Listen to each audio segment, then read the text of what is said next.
Hey guys, it's Sue. Welcome back to the channel. Today I am building a farmhouse in Brindleton Bay. The farmhouse on my gallery is called Paul's Farmhouse for a good reason. That is my stepdad, and he has an actual farm in Wisconsin. However, a little disclaimer, it really looks nothing like his actual farmhouse. I very loosely based it off of his farm. The exterior of the house is probably the closest thing to his actual farm. Everything else is my own creation. So for the longest time, I've been wanting to build a farmhouse. I've been seeing some on Instagram and YouTube and things like that, and I always wondered, where do you get those farm items? Well, then I learned about the debug menu, and the debug menu, I have a love-hate relationship with the debug menu because I love the look of clutter. I love the look of debug items. I think they look more realistic than the gameplay items. However, I hate searching for it on the debug menu. It is time consuming. It takes forever. You don't even know if you passed the object you're looking for, and now you're just looking for nothing because you already passed it. It's frustrating. It's a frustrating menu, but I learned about a little thing on the gallery. So people will actually take debug items and they put them into rooms that they upload on the gallery, and they are all kinds of different styles and things like that, or things that you might want to use in your builds, and one of them is farms. So I found one of those farm rooms on the gallery that has all the debug items that might possibly be on a farm, and it doesn't just stop at farms. I have used it for garage cluttering. You can literally type in garage clutter, boom, it pops up. Everything garage clutter on your menu. You can do household clutter, kitchen clutter.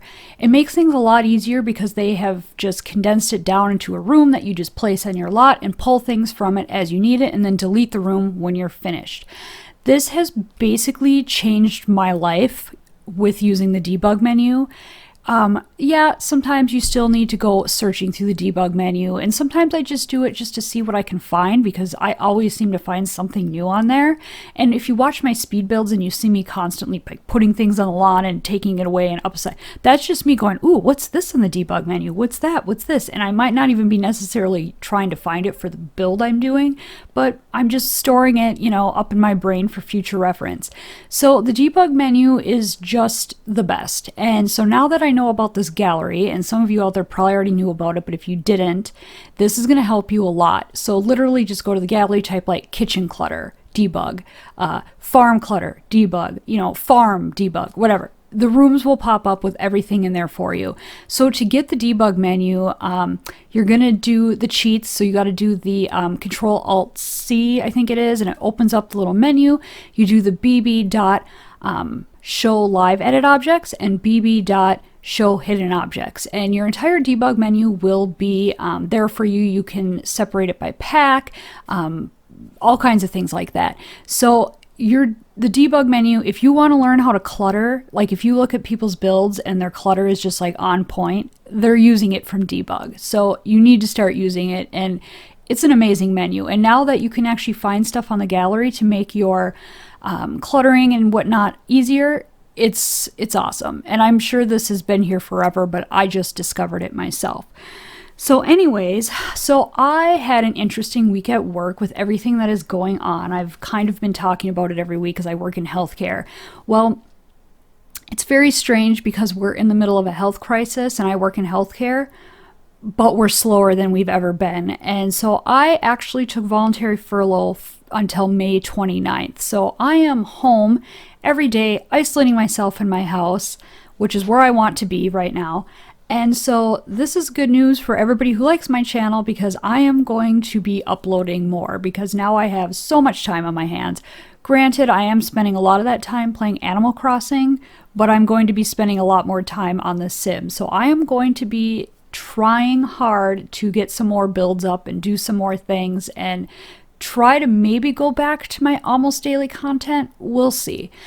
The thing with that is sometimes I feel like I'm just putting things on there just to have content, even if I'm not completely happy with it.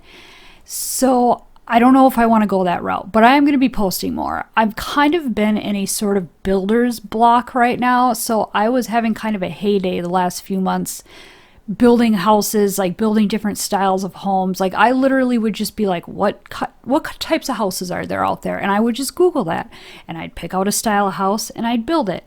I like to challenge myself. I like to try new things and learn about different style homes that there are, like in the United States and other countries and throughout time. So I feel like I've kind of hit a roadblock. I feel like I've built pretty much every type of house that there probably is out there. I mean, obviously not really, because I'm sure there's thousands upon thousands of different types of homes, but I kind of got the main ones covered. And I get really bored building like just regular modern suburban homes. I don't know why, but I do. When I build the outside structure, I do enjoy that, but once I go to the interior, I get very bored because I feel like everything's kind of the same. There's only so many wallpapers and couches and flooring in the game that you would use in like a modern suburban build, and so you just kind of keep using the same things over and over. I actually enjoy building more houses that are kind of out of date, kind of like this farmhouse. Actually, I made the house purposely kind of out of date, and I loved building it. I love cluttering everything. I love using like color schemes that you would never use in today's day. Like the inside of this house is green. So I kind of like those style houses better. The problem is that when I upload these ones to the gallery, people don't like to play in those houses. They want a modern house. So sometimes I feel like I'm struggling between like having like good content that looks good in speed builds and on Instagram and what people actually want on the gallery. I took you on a long little stroll through the woods there, but the point I'm making is that I'm kind of in a builder's block because I don't really know what to build right now. I've tried to test the waters in some like community builds and things like that, but I don't know, I'm not interested in that. So I don't know. I think I'm going to probably build a lot of like tiny houses. I'm loving the tier 3. I think the tier 3 is quite possibly the best size house to build in The Sims. It's the perfect size to be able to have some Sims live in there and not having to move things into awkward places or things not working. And they're just cute houses. And I'm probably going to stick to kind of making them more traditional or even maybe out of date houses just because I love that so much. And maybe make a few tiny houses and things like that. But as for like styles of homes out there, I feel like I've hit a roadblock. I don't know what to build. I've got major builder's block. I have started so many homes right now on my game that I have never finished because I just don't like them and I give up and I walk away and then I never do it again. And then I try to start to build another house and I don't like it. So I've got like so many shells on my save file, my building save file right now that I have not finished. It's getting bad. I used to be able to just pump out houses like left and right, and now I'm kind of having some trouble. So I'm going to try my best. I think I just need to get through this little rut here and try to get back in. I think if I just get back into building and have more of an open mind, maybe I'll get back into building some good houses for content and things like that. So anyway, so that's that. So I think I'm going to probably finish this voiceover now. Let me load up Instagram so I can tell you all the fun stats about this farm. So it's called Paul's Farm. It's on my gallery, which the username is below. It's svelure. You can also look at the pictures on Instagram. My link to that is below. It's Supak's Fake Life on Instagram. This house is $111,154. It's 3-bedroom, 2-bathroom. It's on a 40 by 40 lot. I've used multiple packs and debug in this. I've probably used something from every single pack, to be honest. I use the BB Move Objects and the debug and red shelf. So when you see the red shelf here, I get a lot of questions on Instagram about it. If you want to know what the red shelf is, Google Miss Griffey red shelf and Miss Griffey's video will pop up that explains what the red shelf is, how you use it, and contains a link on how to get it in your game. It will change your cluttering life forever. I highly suggest getting it if you don't have it. It is a mod, but it doesn't stay in your build, so people can still download your houses, and it's one mod. You know, I'm always afraid of mods because I don't want to like screw up my game, but it's one.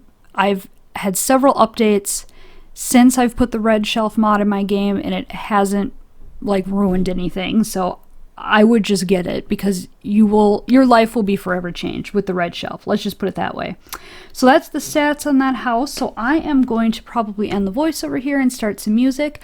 Have a good day. Everybody stay safe, and I will see you guys on Thursday.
Woo!